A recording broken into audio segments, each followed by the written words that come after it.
trilling in that sound at the start. Yeah, the sound's not 100% perfect, I knew that. But it's really, really good in in the important aspects, like spell effects and everything. At least as far as I could tell. Come on, let's get out of here. And time limit! Isn't it great? So yeah, we found an assault gun, which is a new weapon for Barret. This is the equipment menu. We have a weapon, an armor, and an accessoire. Well, we don't have an accessoire, but this is our equipment management screen looks. I will explain it in detail as soon as we are out of the timer area and have some time in the group to work with it and to show you different things. So yeah, you see the timer continues during the fights, which is actually a valid reason you might want to flee the battle. But I think I can make it without.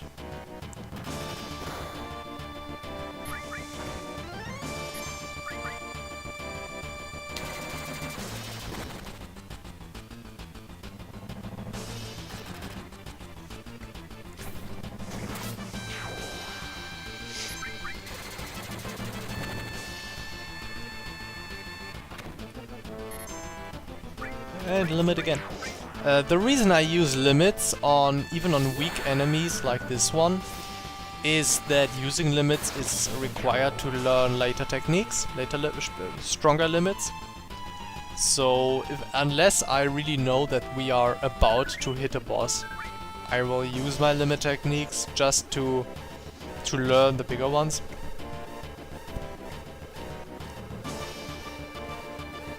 And yeah, so we've had quite an eventful first dungeon. There's not much like... It's not the typical JRPG start where you have the hero's village and everything's fine and the first day you just go fetch a few eggs and speak to the elder and maybe your girlfriend. No, and then you go to bed and the next day everything goes downhill. No. This game you just start with the dungeon, with a terror strike. You go full frontal assault, and I really like that because it, I don't know, you don't need to play Final Fantasy VII for very long until you're into the game.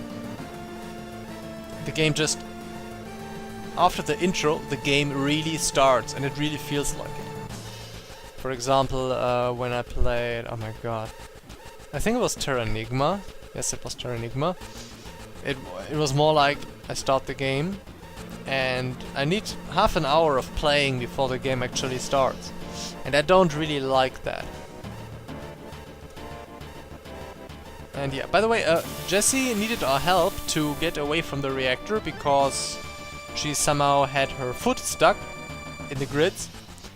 And if we had not talked to her and freed her, we would not be able to go through this door. So if you just walk past Jessie, trusting that she will follow, then you arrive here, and the other guy, Biggs, is telling you, "Yeah, where's Jessie? We need her to go through this door," or something like that. And you're like, "Oops, oh shit, I need to go back and talk to her, and then come again." And then time's actually getting close. But if you talk to her on the first way here, you have plenty of time. He's always here, and she's the one we freed. Go to Cyphered. And now it's you. Don't know why the doors are even closed again, but yeah, whatever. And one last fight at this reactor. Oh yeah. Lovely.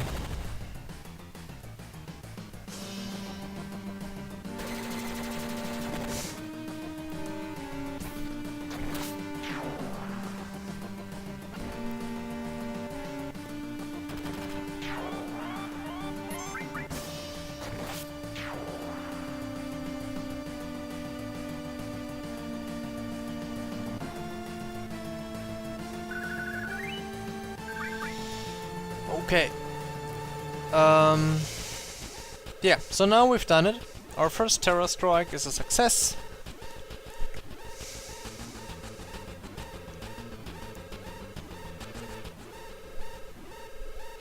And Jesse stumbling again.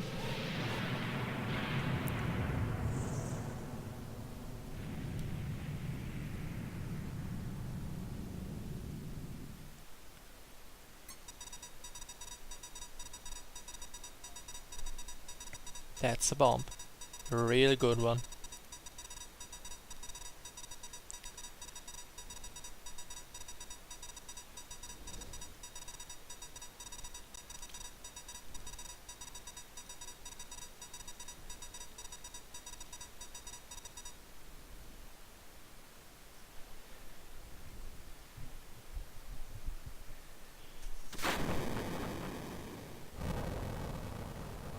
This is, for example, a sound that is very easy. Many sound plugins can't manage this one, the growling of flames, but it's perfect in this current setting and plugin.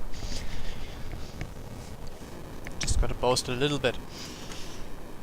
So yeah, as usual, we now have to, yeah, hide beneath in between the civilians. Barrett sure has an easy time blending in. His arm of a machine gun surely won't recognize it. First the sneezing, now the hiccups. Are you for real?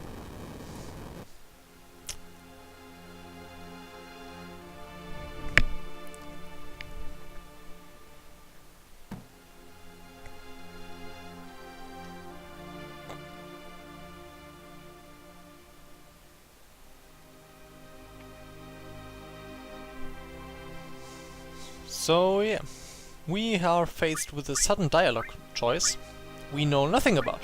I don't think it has... I know it has some effects, but I don't know if I want to... We're just gonna take this. I mean, she's a civilian, and the soldiers are probably gonna swarm out and check for suspicious activities like us, and she better moving on.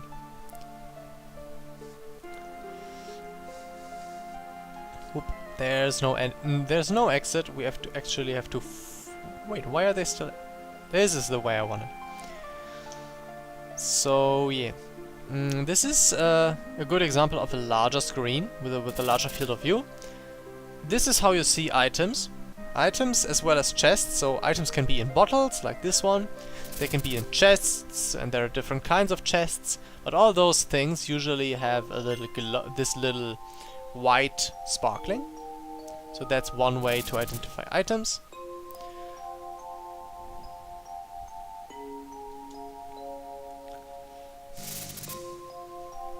And yeah, this is actually a really rundown area.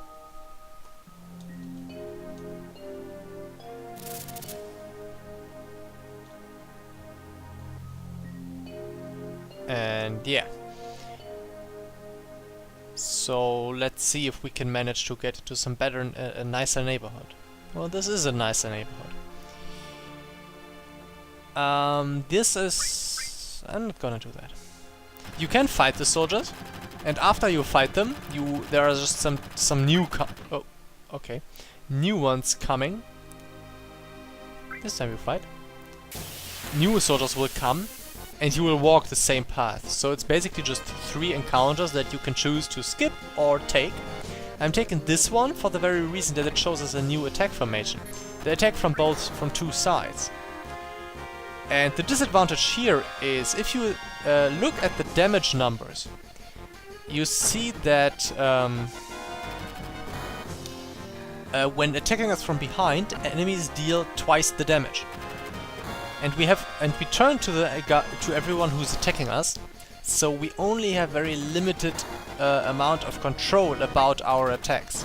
We can control it a little bit by performing attacks on our own, but yeah, usually you want to kill the one side first and then the other, so you don't get turned around all the time. Also, when you are attacked from both sides, you can't run away. Even now, I can't escape. which can be bad if it's stronger enemies that flank you. But in general, it's the most dangerous constellation, because when you are attacked from behind, you can use a little trick. You try to escape for a short while, then they run to the back of the field, or at least try to, and then you stop fleeing and they face the enemies again. And if you do that quick enough, the enemy won't get any damage bonus to you for attacking you from behind. But either way, you can only be attacked from behind once when you have a back attack. But in attack from both sides, you can be back attacked again and again and again and again. And that's very dangerous. Can be very dangerous. But yeah, we have escaped the soldiers, who for some reason knew that we were suspicious. Meanwhile, on the train. Everyone's oh so sad.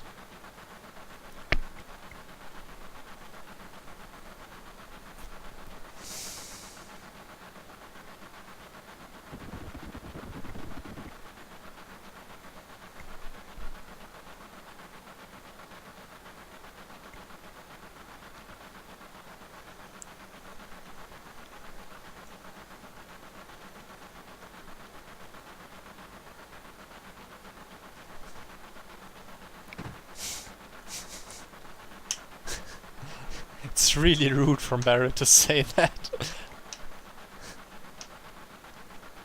And it's even ruder from Wedge to say this, but hey.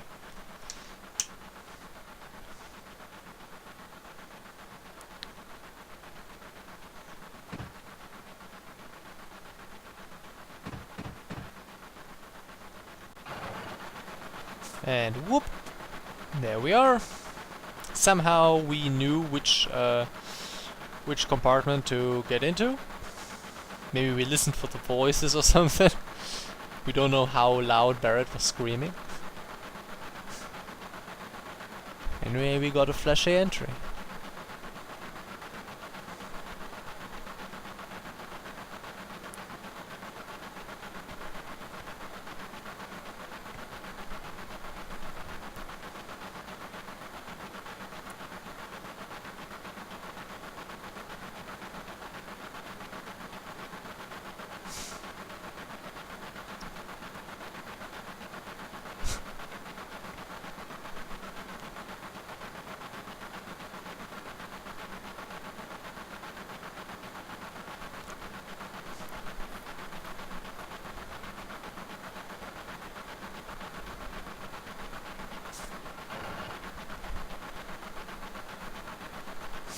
I know I were great. I was great.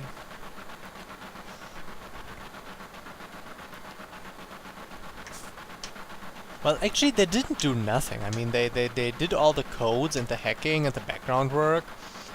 That's easy. That's harder than it sounds, I think.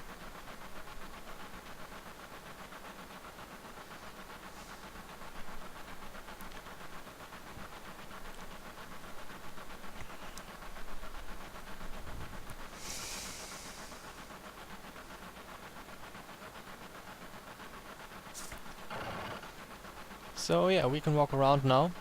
That's also a nice thing with this little, okay, never mind. With a little indicator with the finger, it shows you when you are able to move yourself.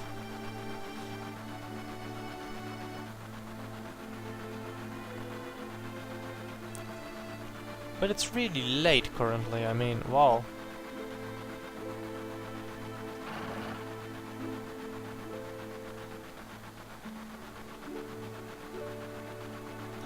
midnight. Still plenty of people on the train though. You'd be hard-pressed to find a train driving at 12:23 AM at all. Like any train in our country. But yeah, whatever. This is your house. This is not a house, this is a train. Dude, you got something wrong there.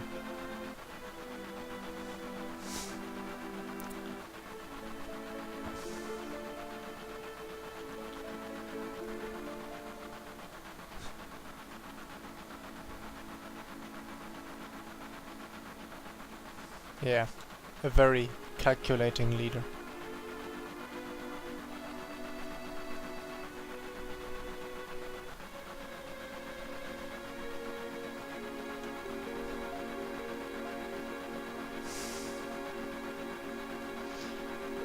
And no, I don't want to talk to you.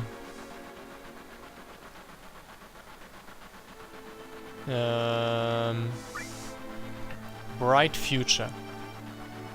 I don't know.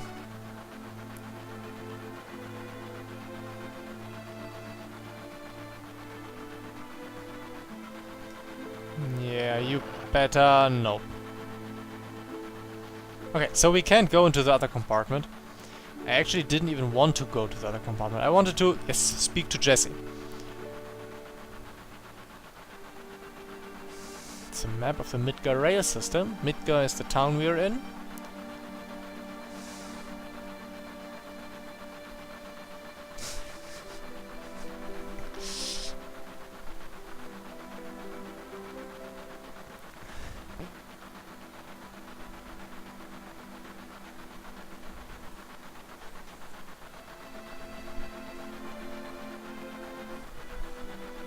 So yeah, and Midgar as a city has two levels, which is the top plate and the slums.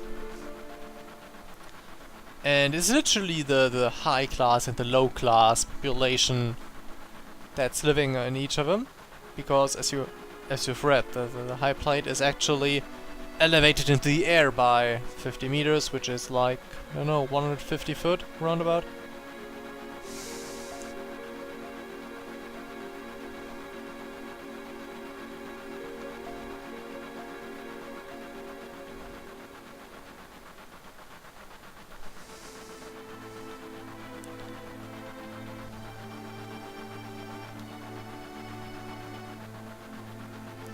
And well, we have killed 1/8 of a city's electricity providing, which is actually quite a hefty blow.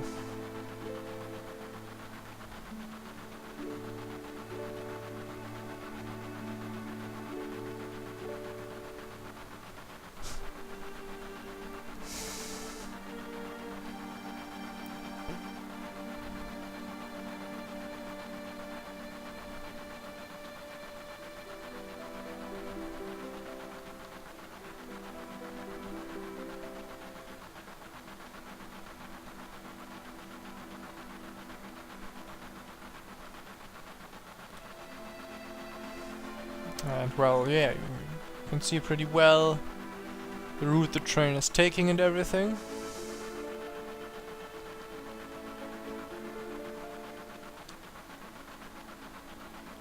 And yeah, Shinra headquarters, it's you know that if you've read the booklet or the back side of the game, is a big electricity company that's basically ruling most, controlling most aspects of Midgar's life.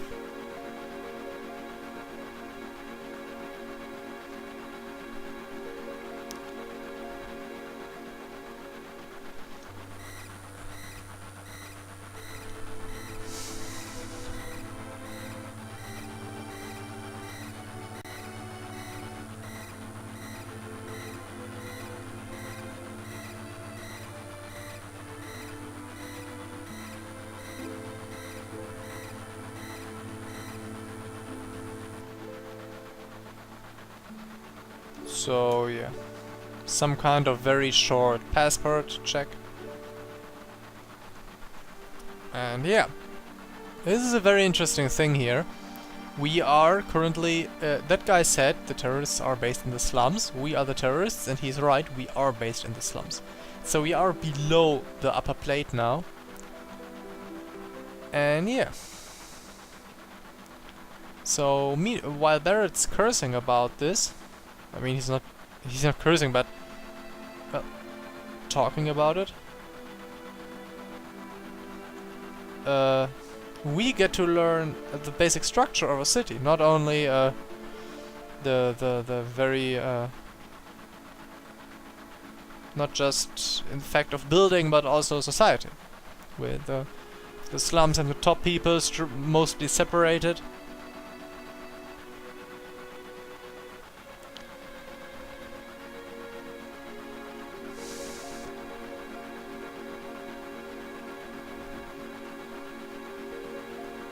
Yeah, now he starts cursing.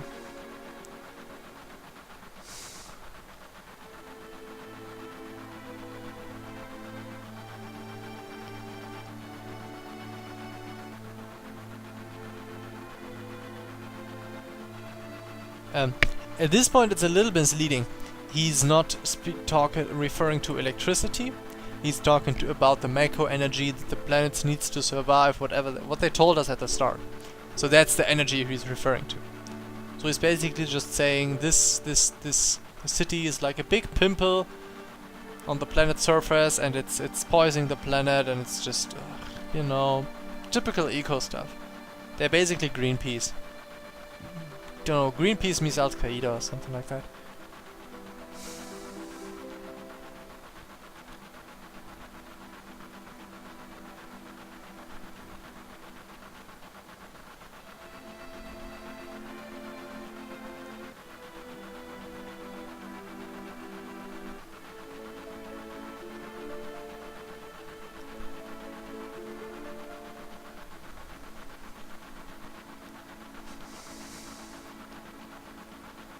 So yeah, now we have a view of the scenery they talked about, with the main pillar in the middle, this one, and the big supportive structures, just like this pillar.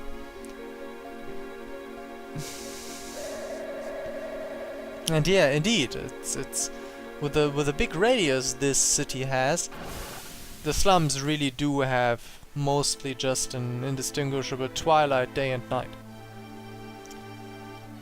Probably they're just switching the street lamps to brighter or darker mode to simulate something like night. But in general it's kinda don't know. But of course a gamer's paradise. No sun shining to the window onto the monitor. Wanted to make him turn him off. Get over here, y'all. Well, we could actually move around a bit, but let's not dilute the story any further. I actually don't have that much time left. Ugh. Yeah. This mission was a success. Yes, it was. I mean, we got the publicity, we got the reactor down.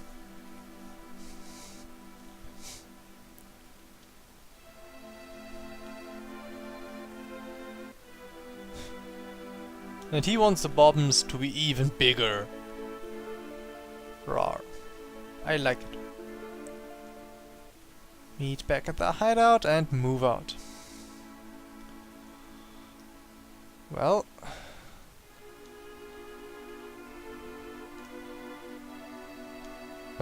Yeah, sorry, didn't want to interrupt you.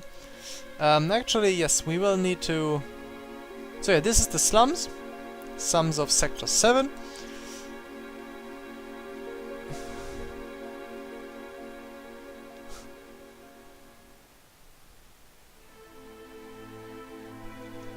Whatever is down there, I don't know.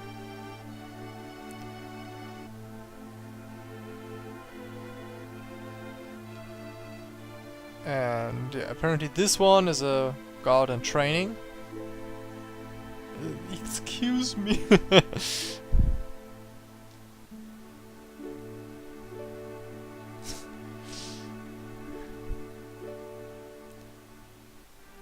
Well, technically there's a guy with a 2-meter sword standing in front of you, so being tough might be a little bit hard at that point, but let's not talk about that. I guess it's a foldable sword, because you can't see it, can you?